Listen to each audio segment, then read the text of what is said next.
13장 10절 말씀을 주절로 삼고 용의 하수인인 이 짐승의 핍박 속에 있는 교회를 향하여 성도들에게 인내와 믿음을 주시는 우리 주 예수 그리스도의 은혜를 주제로 삼고 오늘 말씀을 함께 나누고자 합니다.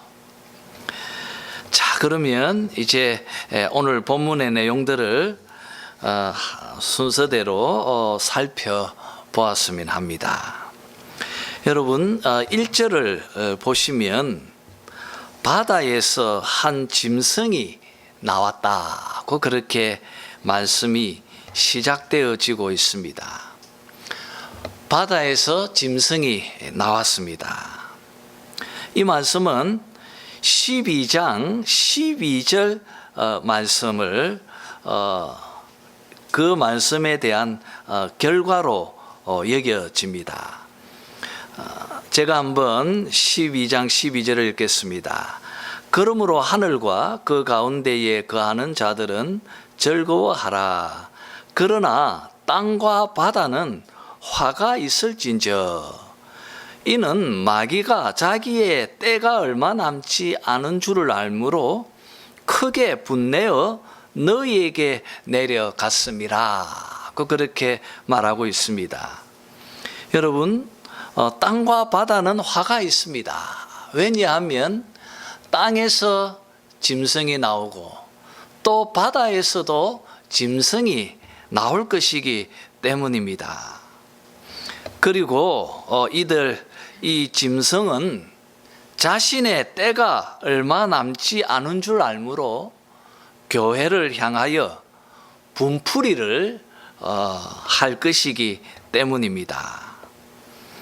이 12절 말씀에 대한 결과로 이제 바다에서 한 짐승이 나왔습니다. 여러분, 이 이야기는 12장 17절 말씀을 이어가고 있습니다. 우리 12장 17절도 한번 같이 읽어봅시다. 12장 17절입니다. 시작.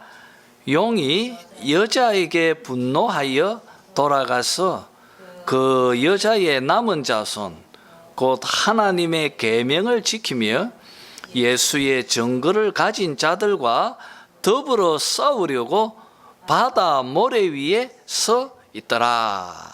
이렇게 12장의 말씀이 끝마치고 있습니다. 여러분, 용이 예수를 믿는 사람들, 그들과 싸우기 위해서 바다 모래 위에 서 있습니다. 이 7번째 나팔 재앙의 무대가 땅에서 하늘로 그리고 또 다시 땅으로 이 무대가 바뀌어져 장면들이 바뀌어가는 것을 봅니다. 그리고 이제부터 또 그 무대 장면이 바닷가로 무대가 바뀝니다. 여러분, 땅에 내쫓긴 용은 여자의 남은 자손들과 싸우기 위해서 바다 모래 위에 서 있습니다.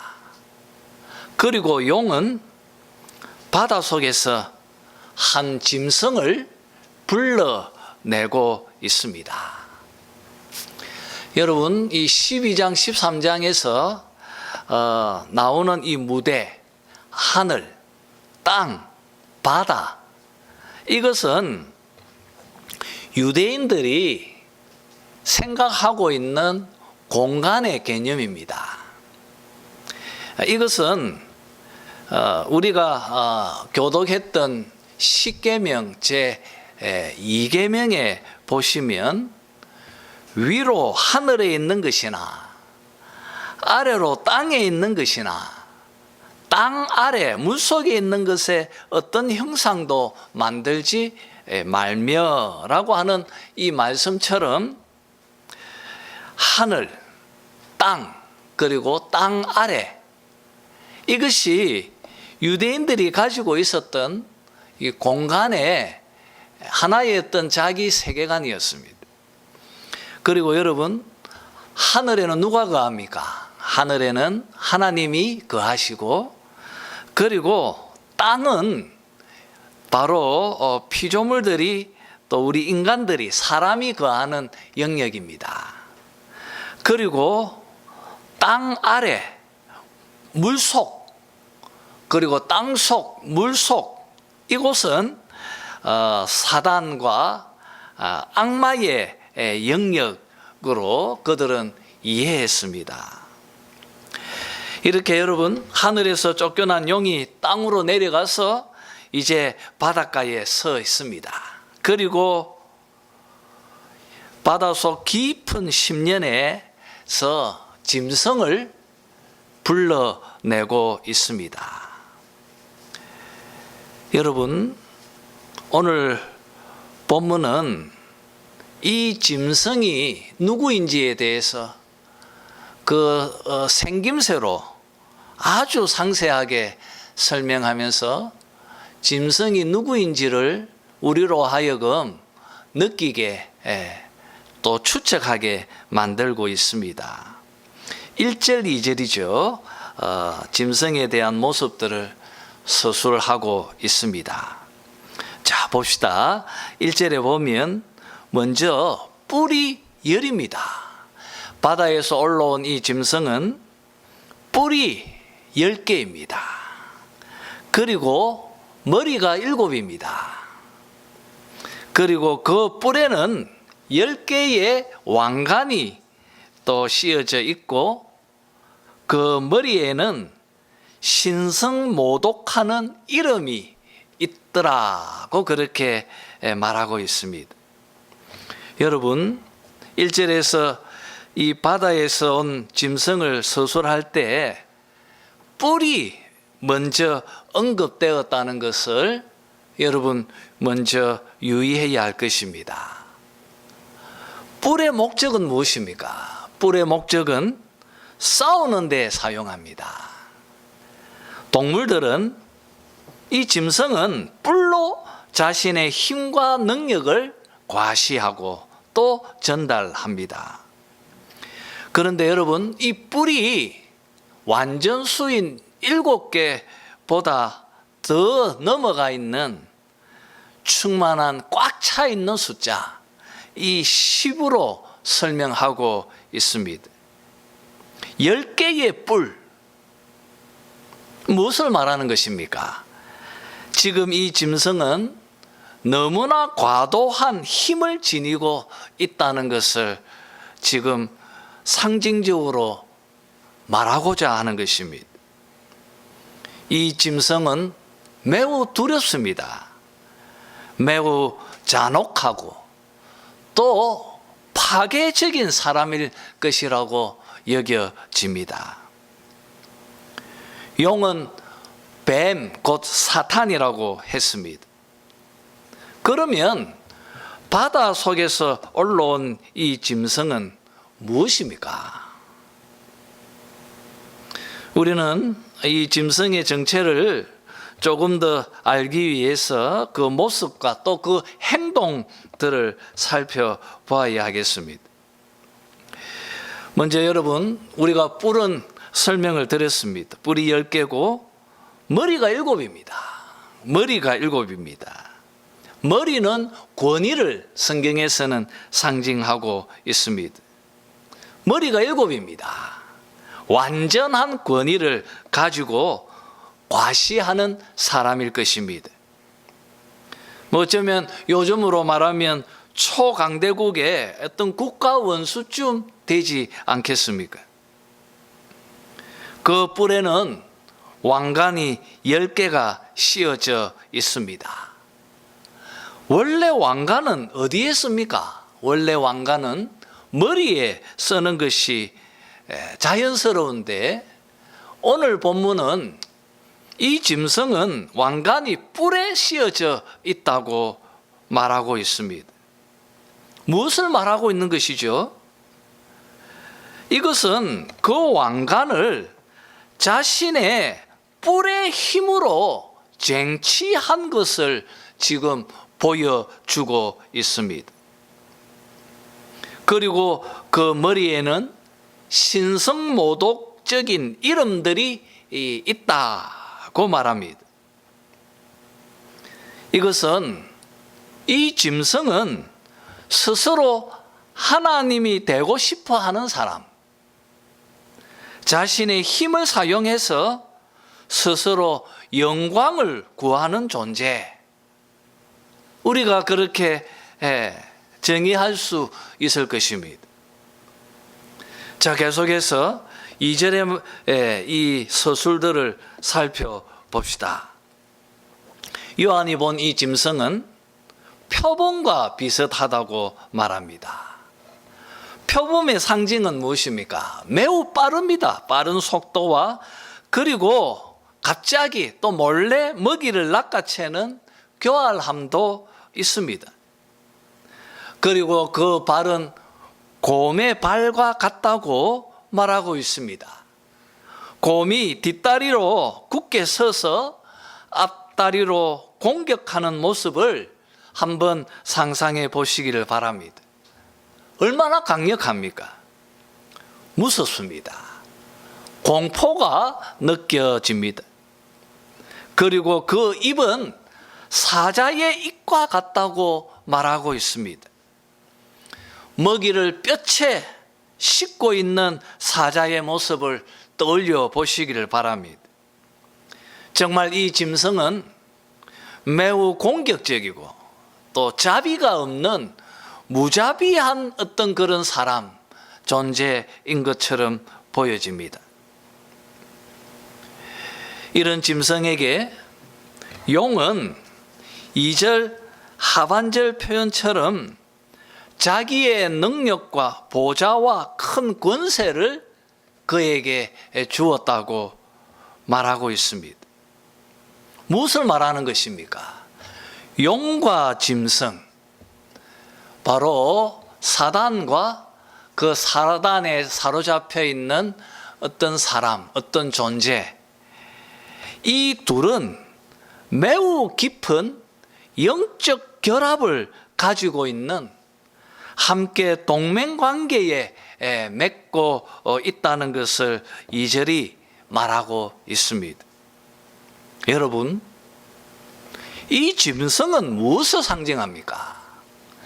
지금 이 편지를 읽고 있는 요한 시대의 사람들에게, 특히 그 요한 시대의 교회들이 이것을 읽으면서 머릿속에서 누구를 떠올리겠습니까? 한번 여러분 생각해 보십시오. 그리 어렵지 않게, 이 짐승은 바로 황제 숭배를 요구하고 있는 로마의 황제를 상징하고 있구나, 우리가 그렇게 생각할 수 있습니다. 우리는 여기서 질문이 생깁니다.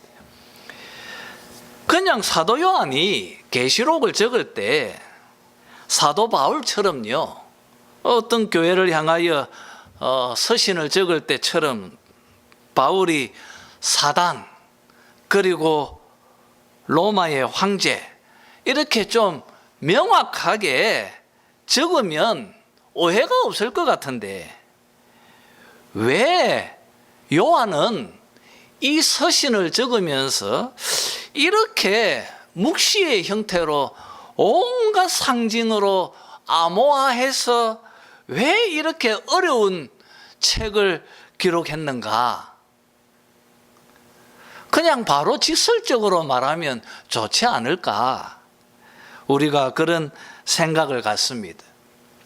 근데 여러분, 한번 생각해 보십시오.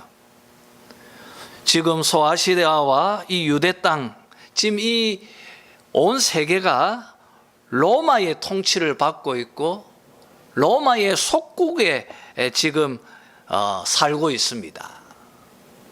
그리고 로마를 따르는 권력자들, 총독이나 이런 사람들은 자기의 생사 여탈권을 가지고 있습니다.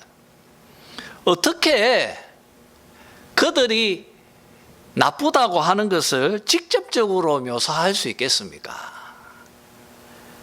그러지 못하죠.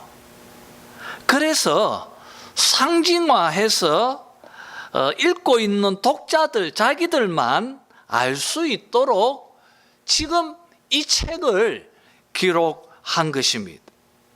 이것이 유대 문학의 이 묵시 문학이 발달해온 이유입니다.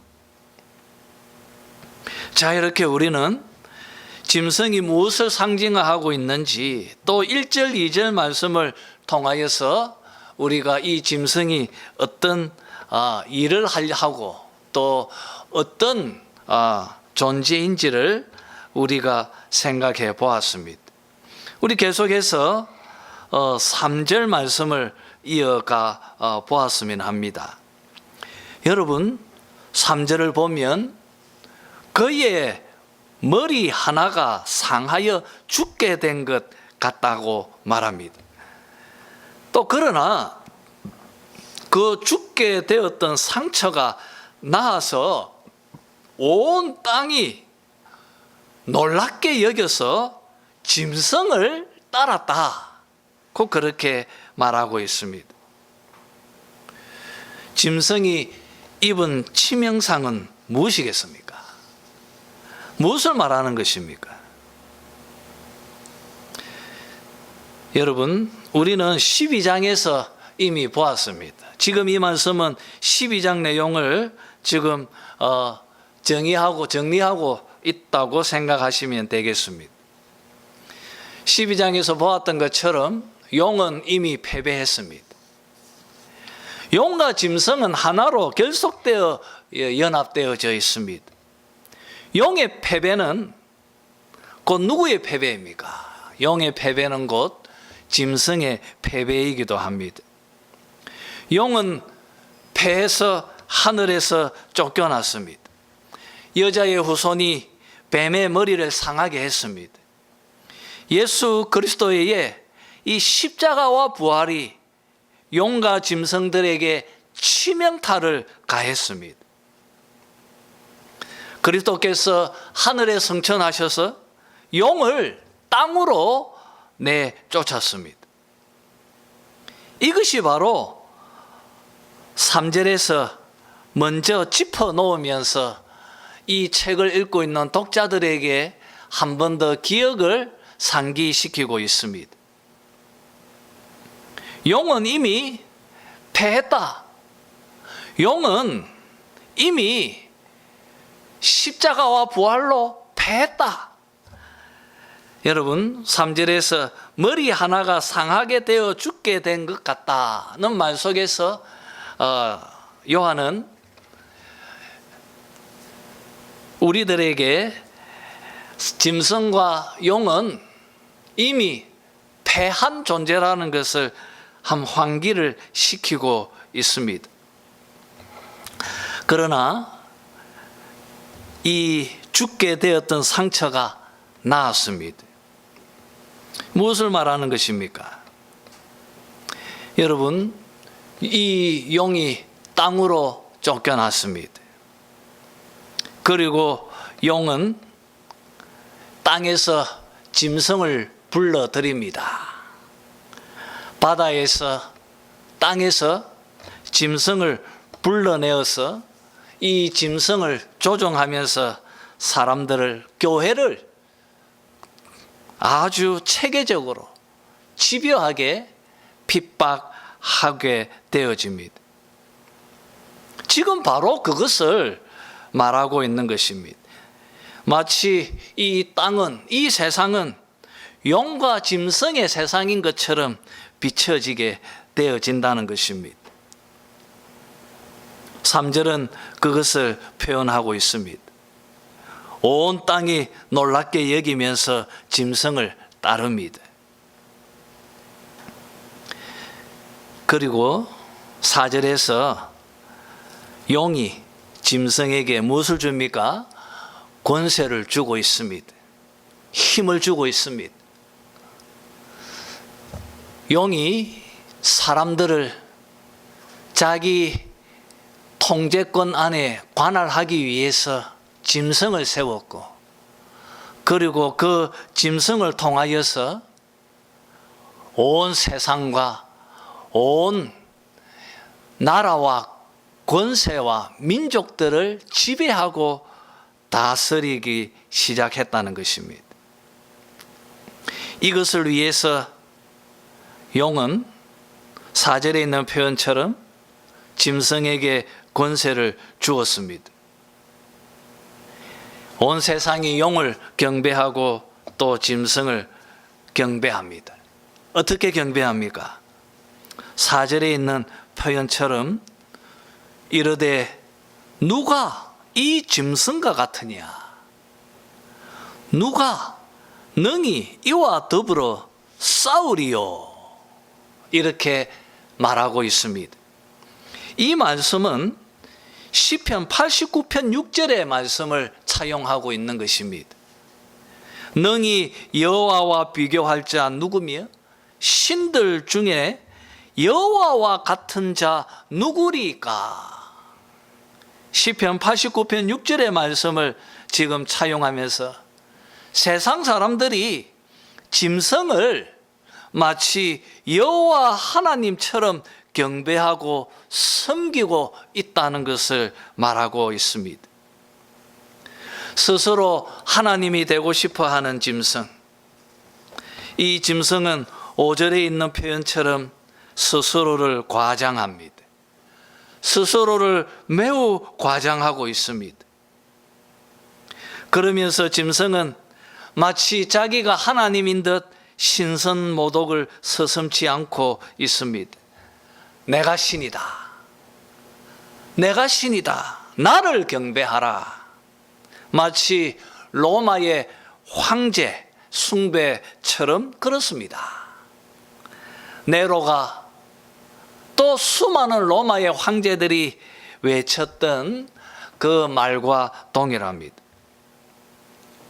6절의 말씀도 동일합니다. 짐승은 입을 벌려서 하나님을 향하여 비방합니다. 하나님을 따르는 자들까지도 비방하고 있습니다. 여러분, 7절에 있는 말씀처럼 성도들, 장막, 곧 하늘에 사는 자들, 그리고 8절에 있는 표현처럼 죽임당한 어린 양의 생명책에 이름이 기록되어 있는 자들, 누구입니까, 여러분? 그들이 바로 교회입니다. 여러분, 제가 계속 강조하지만 교회, 그리고 우리, 나, 다 동일하게 우리는 말씀을, 특별히 여러분 서신서를 생각해 보십시오. 서신서에서 너는 무엇입니까? 교회죠. 그러니까 이것을 우리가 나와 교회를 분리해서는 안 됩니다. 내가 곧 교회이고, 그리고 교회에 주는 이 말씀이 곧 또 나에게 주는 것이고, 오늘 본문의 이것은 교회를 정의하는 것이고, 또 이 교회 안에 나도 포함되어져 있다는 것을 여러분이 기억해야 할 것입니다. 이렇게 짐승은 교회를 핍박하고 또 교회와 싸웁니다. 이것은 성도뿐 아닙니다. 말씀에 7절에 있는 것처럼 각 족속과 백성과 방언과 나라를 다스리는 권세를 받았다고 말합니다. 이렇게 짐승은 세상을 다스리고 또 지배하고 있습니다. 그리고 교회는 짐승의 통치 속에서 매우 큰 고통과 핍박을 받게 될 것입니다. 9절에 있는 표현처럼 귀 있는 자는 들을지어다 말하고 있습니다. 10절을 보십시오. 10절에 보면 사로잡힐 자는 사로잡혀 갈 것이고 칼에 죽을 자는 마땅히 칼에 죽을 것입니다. 오늘 말씀을 읽어보면 땅에 쫓겨난 용과 그리고 또 그 용의 이 전술과 전략이 짐승을 통하여서 크게 성공한 듯 보여지고 있습니다.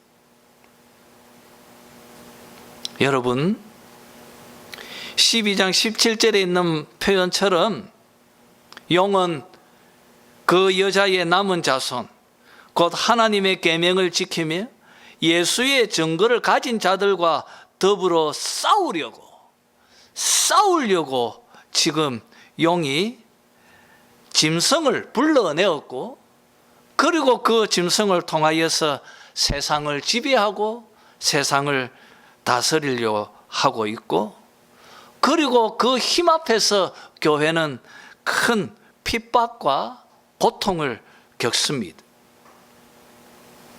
오늘 이 표현들을 보면 사단과 짐승의 능력은 매우 강력합니다. 한번 생각해 보십시오. 도대체 이 사단과 짐승은 어떤 방식으로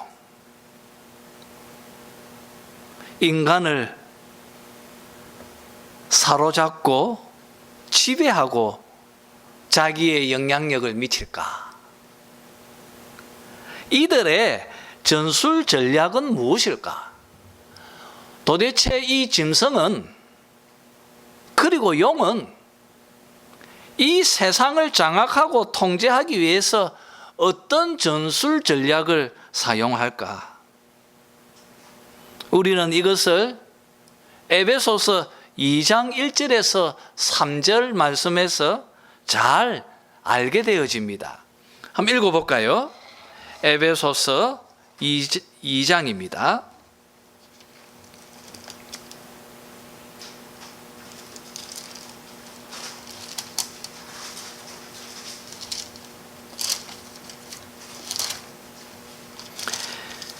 자, 우리 에베소서 2장 1절에서 3절까지 읽어보았으면 합니다.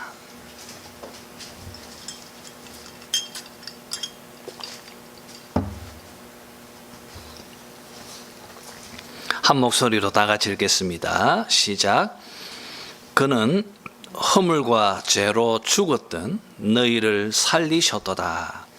그때에 너희는 그 가운데서 행하여 이 세상 풍조를 따르고 공중의 권세 잡은 자를 따랐으니 곧 지금 불순종의 아들들 가운데서 역사하는 영이라. 전에는 우리도 다 그 가운데서 우리 육체의 욕심을 따라 지내며 육체와 마음에 원하는 것을 하여 다른 이들과 같이 본질상 진노의 자녀이었더니. 여기서 너희는 할 때 너희는 이방인들입니다. 그리고 3절에 있는 우리도는 이 유대인을 의미합니다. 먼저 이방인들을 말합니다. 이방인들, 너희들은 그 가운데서, 뭐 가운데입니까? 그 1절에 있는 표현처럼 죄 가운데 있습니다. 너희들은 죄 가운데서 행하였다는 거예요. 죄 가운데서 행하면서, 그리고 여러분, 그 죄를 이 공중의 권세 잡은 자, 무엇입니까? 공중 권세 잡은 자, 곧 지금 불순종의 아들들 가운데서 역사하는 영, 사단입니다. 우리 속에 죄가 있습니다. 그 죄를 사단이 조종합니다. 그 죄를, 여러분, 인간은 죄를 따르고자 하는 욕망이 강력합니다. 바로 그 죄를 사단이 이용해서 무엇을 만듭니까? 세상의 풍조를 만들고 있습니다. 바로 이 세상의 풍조, 이것으로 사단은 죄로부터 기인되어져서 만들어진 어떤 세상의 풍조, 이 세상의 풍조를 통하여서 이 세상 사람들을 지배하고 장악하고 있다는 것입니다. 세상의 풍조가 무엇이겠습니까? 그것은 황제일 수 있고요, 정부일 수도 있고요, 권력일 수도 있습니다. 세상의 풍조는 또 종교일 수도 있습니다. 또 그것이 하나의 문화일 수도 있고 사상일 수 있고 철학일 수도 있습니다. 이렇게 세상 풍조는요, 마치 촘촘한 거미줄처럼 인간들을 지배하고 통치하고 장악합니다. 그 본질은 무엇입니까? 이 세상의 풍조의 본질은 죄와 그 죄를 조종하고 있는 사단입니다. 그래서 계시록의 말씀처럼 이 세상의 풍조로 통하여서 짐승은 사람들을 지배하고 장악해서 사람들로 하여금, 또 이 짐승은 신성모독하고 하나님을 비방하고 예수 믿는 자들 모여있는 교회를 핍박하고 있는 것입니다. 이것이 바로 사단이 이 세상 사람들을 지배하고 장악하는 모습이라고 한다면, 여러분 3절에 우리가 누구죠? 유대인들입니다. 유대인들은 다르지 않겠나? 유대인들은 하나님의 율법이 있고, 유대인들은 하나님의 언약이 있고, 이 구약 교회 성도들, 이들은 다르지 않겠나? 오늘 바울은 이렇게 말합니다. 유대인들도 다 그 가운데서, 그가 무엇입니까? 죄죠. 유대인들 역시도 죄 가운데에서 행하고 있습니다. 그 죄가 결국 하나님의 율법을 따르지 않고 육체의 욕심을 따르게 한다는 것입니다. 그리고 육체와 마음이 원하는 것들을 하도록 이끈다는 것입니다. 그들에게 약속이 주어져 있고 하나님의 말씀이 있어도 결국 그들 역시도, 유대인들 역시도 육체의 욕심을 따랐고 육체의 마음이 원하는 것을 행하여서 본질상 진노의 자녀이었다고 말하고 있습니다. 여러분, 오늘 말씀을 보면 사단이 인간을 어떻게 지배하고 통치하고 있는가를 여기서 엿보게 됩니다. 그것의 본질은, 핵심은 죄입니다. 결국 그 죄를 사단이 짐승을 통하여 이용합니다. 그래서 그 짐승이 세상의 풍조를 만듭니다. 그리고 자기를 하나님의 자리에 앉힙니다. 여러분, 죄가 무엇입니까? 죄의 본질은 높아지고자 하는 마음입니다. 교만입니다. 하나님처럼 되고 싶어 하는 마음입니다. 바로 그 죄가 현실 속에 실체로 드러난 것이 바로 짐승입니다. 그래서 로마 황제도 자기가 하나님이 되고 싶어 모든 제국의 사람들이 자기를 숭배하도록 강요한 것입니다. 온 세상이 짐승을 따르고 있습니다. 여러분, 인간들의 마음속에 있는 이 죄성이 얼마나 강력한지, 인간의 마음속에 있는 그 죄성의 강력한 만큼 이 짐승의 힘도 매우 강합니다. 강력한 힘과 권세로 세상을 지배하고 통제합니다. 그래서 갈수록 교회를 더 집요하게 핍박하고 있습니다. 이것이 요한 시대의 교회의 모습이었고, 지금 우리들이 살고 있는 지금 우리들의 모습이기도 한 것입니다. 여러분, 다시 계시록으로 돌아가서 5절 말씀을 보면요, 짐승이 이 이런 권세를 얼마 동안 받았다고 했죠? 42달 동안 받았다고 말하고 있습니다. 42달 계속 반복하고 나오는 기간이죠. 1260일, 42달, 한때, 두때, 반때, 3년 6개월입니다. 무엇입니까 이건? 바로 예수님께서 성천하셔서 재림하실 때까지 바로 신약의 교회의 전 시대를 지금 말하고 있는 것입니다. 그러고 보면 여러분, 요한계시록은 요한이 살고 있던 그 시대에 주어진 말씀일 뿐 아니라 지금 예수님의 재림을 기다리고 있는 바로 우리들에게도 주신 말씀인 것입니다. 여러분, 요한의 시대의 교회 앞에 짐승이 있었습니다.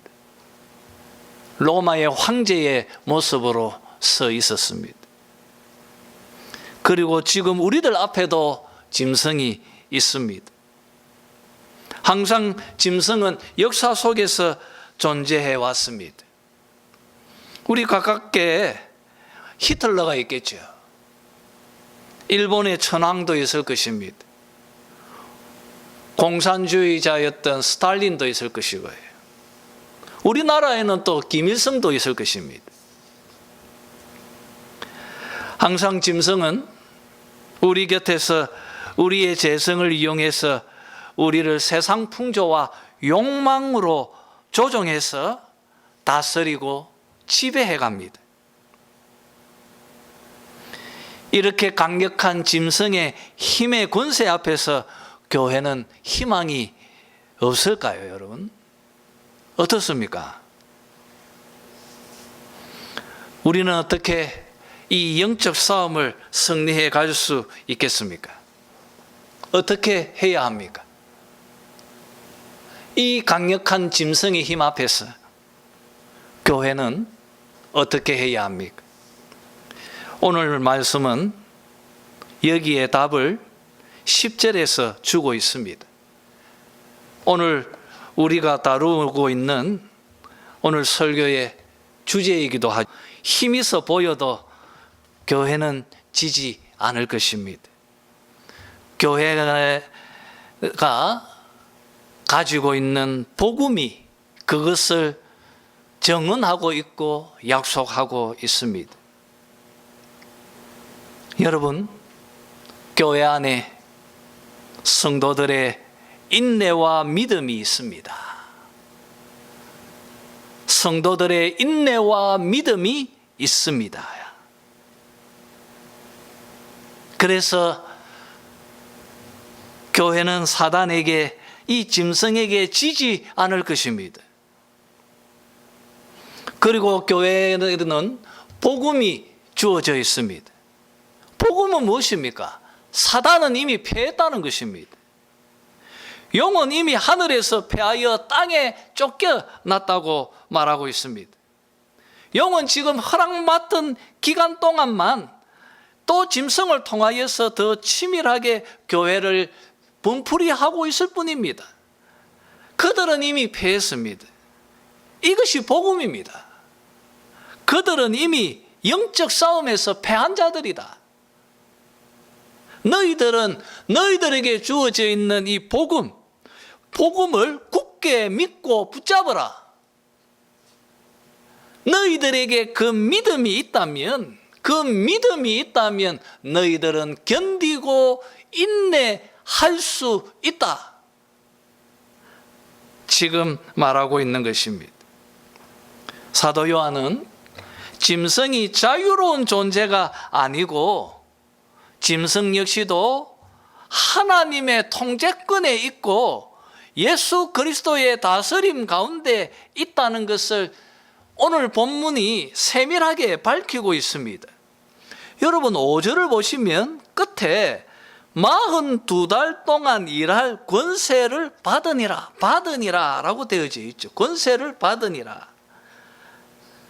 또 7절을 보십시오. 7절을 보면 또 권세를 받아. 그리고 7절 하반부에 방언과 나라를 다스리는 권세를 받으니 라고 말하고 있습니다. 누가 주고 있습니까? 이 권세를 누가 주었습니까? 그리고 여러분, 용이 짐승에게 권세를 주었지만 그 앞에서 표현되지 있지만 지금 뒤에서 설명하고 있는 이 내용들은 그것조차도 모두가 다 하나님께서 주고 계신다는 것을 말하고 있는 것입니다. 여러분, 우리가 앞에서 보았지 않습니까? 모든 것은 예수 그리스도의 주권 속에 있습니다. 세상 나라가 다 누구의 것이 되었습니까? 이 세상 나라는 다 예수 그리스도의 것이 되었습니다. 그가 왕노릇 하십니다. 이것이 복음입니다. 복음이 교회에 주고 있는 확신입니다. 우리는 이미 이겼다. 예수 그리스도께서 십자가와 부활로 이미 용과 싸우셨다. 그리고 승리하셨다. 그리고 성천하신 그리스도께서 용을 땅으로 내쫓으셨다. 용이 비록 강력한 힘을 가지고 짐승으로 우리를 괴롭히고 다스린다 할지라도 결국 그것조차도 우리 주님의 통제 속에 있는 것이다.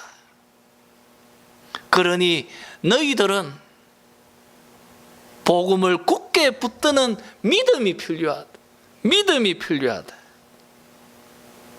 이 믿음이 우리를 인내케 할 것입니다. 이 믿음이 우리를 인내케 할 것입니다.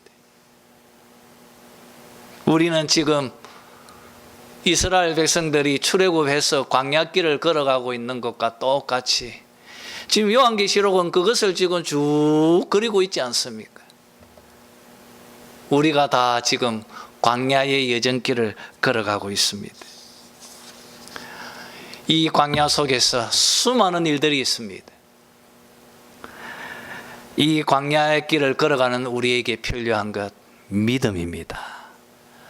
믿음을 가지면 인내할 것입니다. 오늘 말씀을 보십시오. 성도들의 인내와 믿음이 여기 있느니라. 우리들 눈앞에 칼에 죽어가는 형제들이 있을 것입니다. 두려움에 몸을 떠는 고통도 있을 것입니다. 아니면 세상의 달콤한 유혹의 위협이 있을 것입니다. 그러나 교회의 머리 되신 그리스도께서 우리를 인내케 하실 것입니다. 바위처럼 굳건한 믿음을 주실 것입니다. 여러분 기억하시길 바랍니다. 우리들이 인내하고 우리들이 복음을 믿음으로 붙드는 것이 아닙니다. 그렇게 생각하시면 안 됩니다. 이 인내와 믿음은 예수 그리스도 그분께서 은혜로 우리들에게 주시는 것입니다. 그래서 오늘 본문은 성도들의 인내와 믿음이 여기 있느니라 말하고 있는 것입니다. 이것이 성경의 약속이고 복음의 영광입니다.